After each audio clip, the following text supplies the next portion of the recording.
The first 2 school years went like that, pre-K, then kindergarten, and then first grade came around. And I was like, okay, man, like this is boring. Everybody else is developing friends, and I'm just looking crazy, like looking crazy, not talking to people, being very antisocial. So I was like, okay, I want to be a cool kid. Also, let me develop friends. So I started communicating with people. It went good, you feel me? I started noticing that I developed some social skills somewhere, somehow. Probably dealing with my mama because she's very, very social. So I had to talk to adults and so what, you feel me? Her friends. So I got to a point that I was friends, you feel me, with this boy named Ben Bynum to be exact. He was one of my good friends growing up. And one day, Ben was like, "Hey, look, man, you feel me? Like, let's go get this basketball and timeout." So it's a goal outside, but because they don't really permit us to, they don't really. Okay, so growing up, you had to like get a certain amount of grable sticks or like good sticks to play basketball. If not, you could play on the playground. You feel me? So I was like, okay, we can sneak and play basketball. You feel me? Like, so it's a one time thing. So my friend Ben told me about this basketball that was in this teacher's office, Mrs. Davenport. So you know me, I'm like, let's do it. You feel me? Then the girls were in the background too. You feel me? So I won't say exactly. You feel me?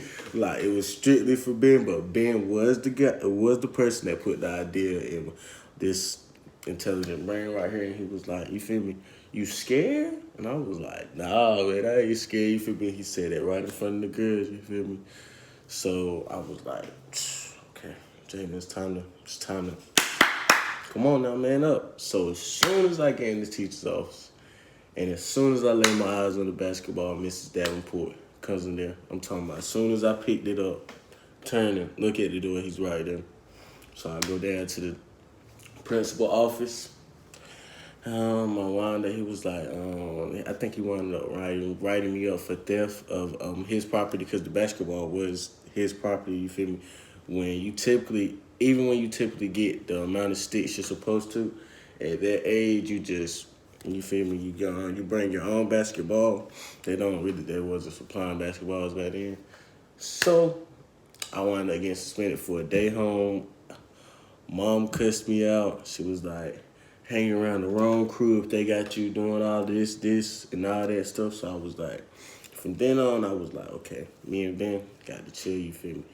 And then another experience, because you know, everybody, it's been a lot of times throughout life, a bunch of people have took more than once, maybe twice, maybe three, maybe four, even 5 times. People had to go through the same thing a couple times for it to really stick with them.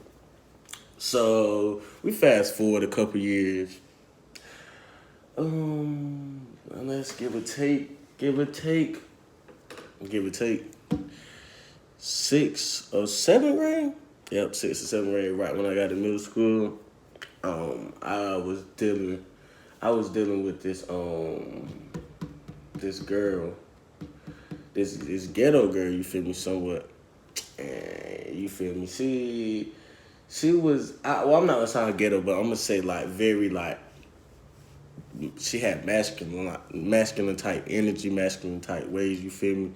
So she was kind of aggressive, and at that time, you feel me? I was very social, but I was kind of like, I was chill, laid back. You feel me? So we kind of got along somewhat, and she kind of got me in trouble one day. Just walked up to me one day in school and was like, "I want to kiss." And I was like, "Nah, not right here." You feel me? Like this is not the time, the place. This is just this is just not here in school. You feel me? To just talking about I wanted again like 2 days I assist for that. So I've learned since an early age and then semi-early age, like the people you conversate with, the people you deal with on an everyday basis, like all those type of things can play key roles into how things pan out for you, what type of things come your way. So I'm very observant about the people I'm around from that. So I tend to pay attention to even the smallest details, the smallest things, because people you surround yourself around influence you a lot.